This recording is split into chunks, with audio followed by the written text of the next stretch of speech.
Hello my friends, the peace lily. So I'm going to do a talk today all about the peace lily. It's one of my favourite plants. As you can see, I've got quite a few behind me. They are the easiest plants in my collection, and I've got quite a few. They're the easiest in the collection to grow in soil, compost. In the UK is what we call it, but everywhere else, dirt, soil, compost, whatever, they're the easiest plant to grow in that medium. They tell you when they need watering by flopping over. You'll think it's dead, but it's not. Just stand it in water overnight, in the sink, in a bucket, whatever, and by the next morning it will be beautiful again. So they tell you when they need to be watered. They can tolerate that neglect. They don't mind it, but if you remember to water it, that's great. But if you don't, they'll let you know. Don't leave it in bright light. And that's about it for the peace lily. It's such an easy plant to look after. I have various setups with my peace lilies. As I mentioned, I've got them in soil. I've got in a self-watering pot, and I've also got in leca clay balls, which is semi-hydrophonics. I'll move on to that later. But first I'm going to show you the ones that are in soil. So this one is in soil. It's kept in the conservatory on top of a cupboard, but it's slightly to the back of the cupboard, so it is quite shaded there. But I think you'll agree, it seems to like it. It looks well. The only thing the mistake I made with this one is I left it in a window a little bit too long and it's burnt it. So that's what will happen if you keep it in the window and there's too much light. It doesn't like too much bright light, but it does great in shade. If you keep it in shade for too long, you'll notice it won't grow very well. So you may need to move it if it's in like really deep shade. But move it, give it a few weeks somewhere else, and then put it back, it'll be all right. You'll notice on the top of this one, there is gravel. That is not essential. That is my choice because I've had a few issues with fungus gnats, which are basically the little black flies that you find flying around, landing in your cup of tea, hitting you in the face. They're fungus gnats living in your plant soil, in the top layer of the soil. The gravel stops them being able to burrow into the soil. So that's all that is. It's not an essential part of keeping your plants, it's just a way to prevent fungus gnats. And it is working well with this particular plant. So that's staying. As I said, this is the easiest way to keep your peace lily. And it's lovely. And when it flops, I soak it, and that's it. Shows me. So that's the first way, which is why it's such a good plant for beginners.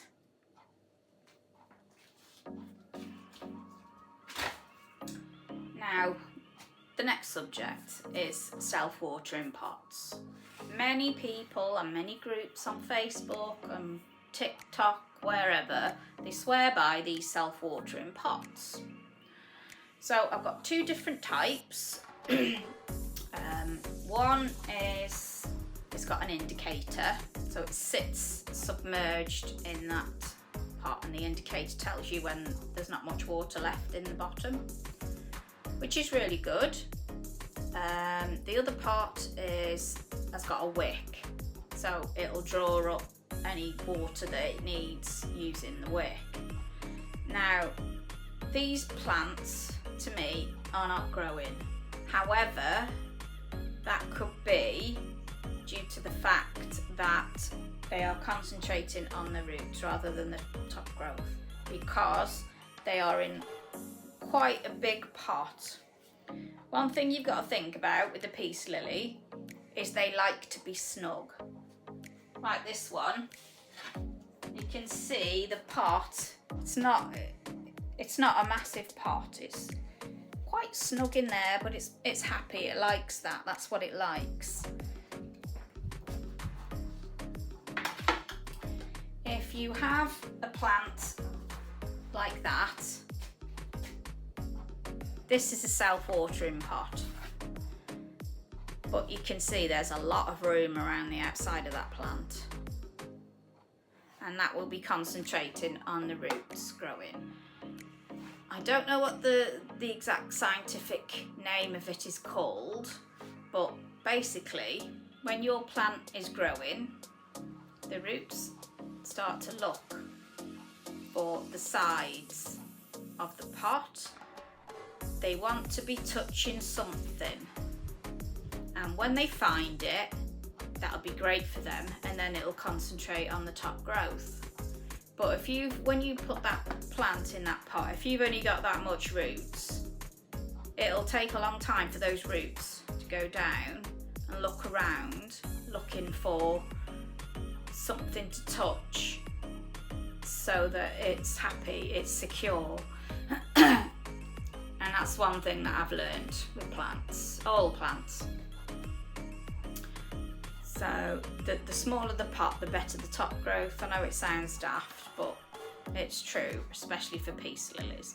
Not all plants, I wouldn't have thought, but don't fall for the misconception that if I put it in a bigger pot, it'll save me having to repot it so soon. Because with that idea, you're going to get a lot of roots, but not much top growth, and then it will become pot bound, and you'll have to repot it because the roots are coming out, but you're still not going to have that top, you're still not going to have enough growth on the top. You have loads of roots. That being said, you can cut the roots.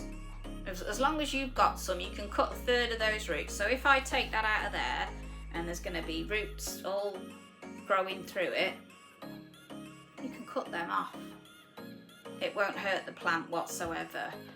But one thing I will advise is if you're going to do that, wait till the spring. Wait until there's some more light, and it will be able to take in the light through the leaves, and it will feed the plant technically.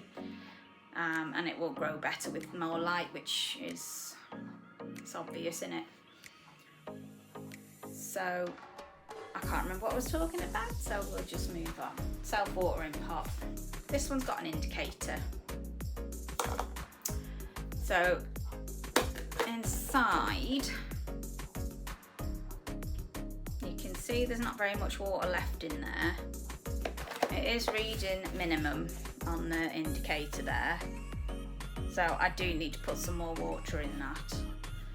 Now people say they like to be wet, and I know that people grow them in just water, which is great, but when they get big at the top, are they going to topple over? I think they need some sort of stability to be able to keep putting out that top growth. They need to be stable, otherwise they're just going to fall over. But depends what sort of vessel they're in, and just remember you've got to get that plant out of that vessel at some point, and you don't want all those roots to be broken and snapped off, even though yes, you can cut them off, but you'd rather be in control of that than them being ripped out. So yes, another example is keeping them grown in water, because they'll take that. So it's an option for you, but I haven't tried that. I should try it really. I'll wait till the spring and I might just give that a go. The only thing is with that is algae growing in the container if it's glass. And it would really need to be glass. You'd have to keep changing the water, and I can't be arsed with all that business, thank you. So I'd probably, if I was to grow it in water, I'd probably put it in like a pot and not have to worry about it going green rather than glass. Anyway, this is another self-watering pot with compost.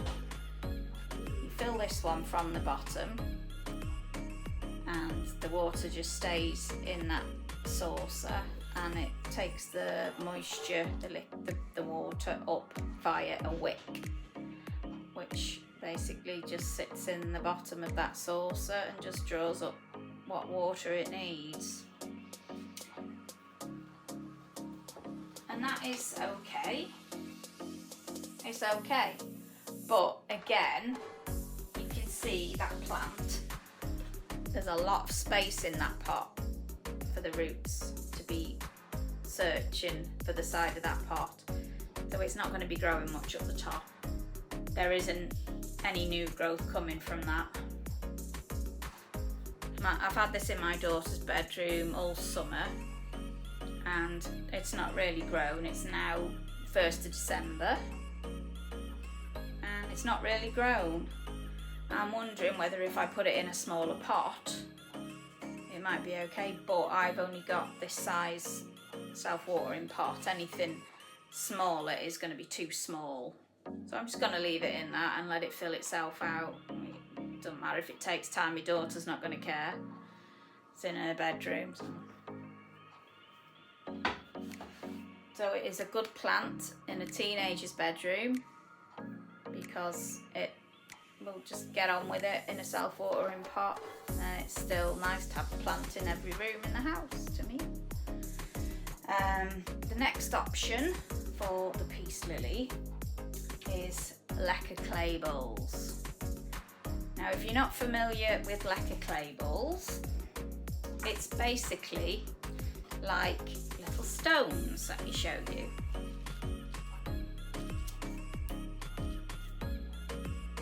Oh, just little stones. Now, what's different about leca and normal stones is leca has a wicking effect. You will keep in the bottom of the pot. You see all those air holes around there that I've made.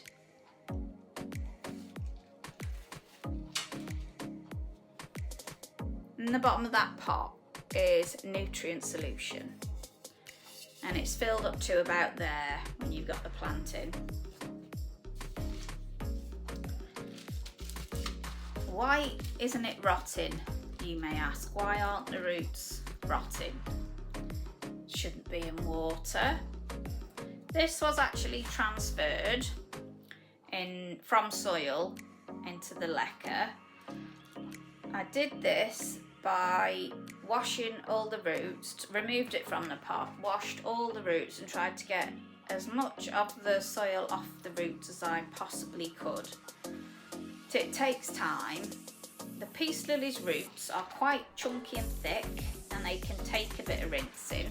You can see the roots there.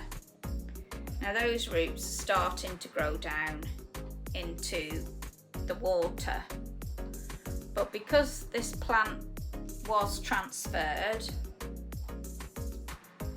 it now is used to that setup. It was transferred into that.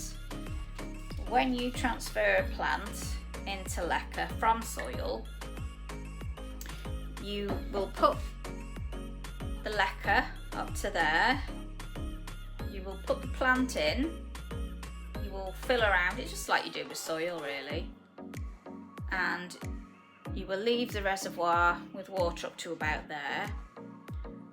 So the roots will start to look down for the moisture from the water, and the leca acts as a wick, so it wicks up the water to the roots, and the roots will carry on looking down for the water. And many plants will take to this method and this transfer okay.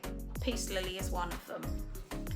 Because they like water and can grow in water, this is the easiest plant to transfer into leca. If you're thinking of putting it into semi-hydroponics, which is what it is, If you're thinking of going down that route, the first plant you should be thinking of is the peace lily. It's great if you're going on holiday as well. You can just make sure that the reservoir has water in it before you go, and that's it, looks after itself. So that is just in a submerged setup. This one is the same, but I have an indicator in there just to remind me to top it up, because it is one of my favourites, because it's the variegated. Even though it's not exactly fancy, it's still a bit different, it's still nice. So that one has got an indicator in there. Now, I haven't let them dry out completely in the leca. I don't know whether they do well if they dried out in leca as they do in soil. They probably would, but because if you let the leca dry out completely, it struggles to be able to wick up again unless you've soaked it really, like overnight. You need to soak it for like 24 hours. So it's not the instant effect as it would be in soil, because the soil would just absorb it and it'd go like that and fill out again. But the leca, not so quick, not as quick as a solution. So I'd probably submerge the whole plant. If it got totally dry, I'd probably just put it in nutrient solution and just submerge the whole plant, the whole pot, just so the roots get that hydration if it was totally dried out. But that's leca, that's a different thing altogether.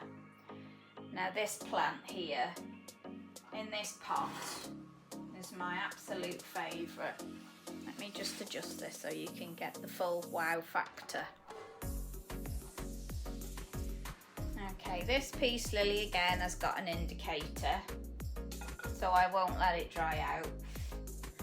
I got this pot from an antiques emporium, and it's just lovely. It's an absolutely lovely pot, I love it. And that sits at the top of my stairs in a dark corner, and it's lovely. I love it. One thing you have to be aware of with, if your plant is in leca, is blackening of the leaves. The blackening of the leaves is caused by too much food. So when you're using leca, because there's no nutrients in the leca, it's just clay, you need to feed every time you water the plant, every time you fill up the reservoir, you have to put nutrient solution in it, which is plant food really. So if you put a bit too much, you can blacken the leaves because it's overfeeding it. It won't like it, it'll burn it. Fertilizer burn it's called. So, and that one, as you can see, I've obviously mismeasured it, and it's too much food, so it's burnt it. So that's one thing you need to be aware of with leca. It's the same if you did it in a house plant though. In the compost it'd do the same, it'd burn it.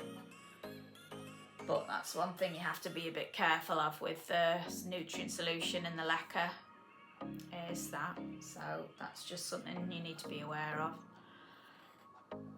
I think that's it with the peace lily, all the information I've got. As you can see, the one that is in soil,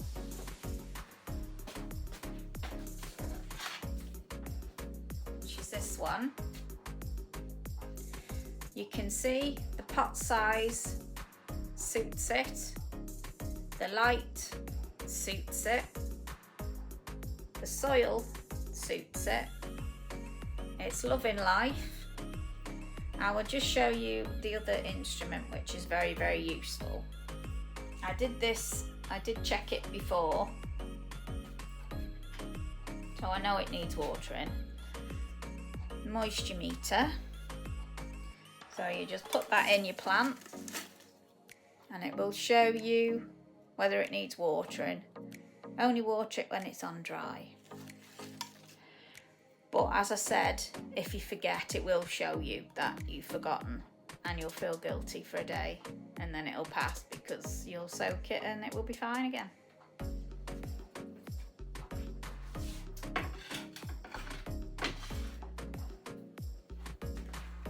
So in conclusion, for me, the peace lily does better in compost, with you watering it with the help of the meter or just your eyesight looking at it thinking, oh my God, I've nearly killed it, but you haven't. Not really. So it grows better in the compost, in a normal plant pot with good drainage. So when you do soak it, just make sure you leave it on the draining board for the day, just to get rid of any moisture that it hasn't been able to suck up and absorb properly. Just leave it to drain. Whatever you do, don't let it stay in a outer pot with no drainage in it. Now, the reason that's different to a self-watering pot is that you can't control it. I have got a self-watering pot with an indicator, and you can't actually see what is in that pot like you can with this one, for example, because you can take that out of there.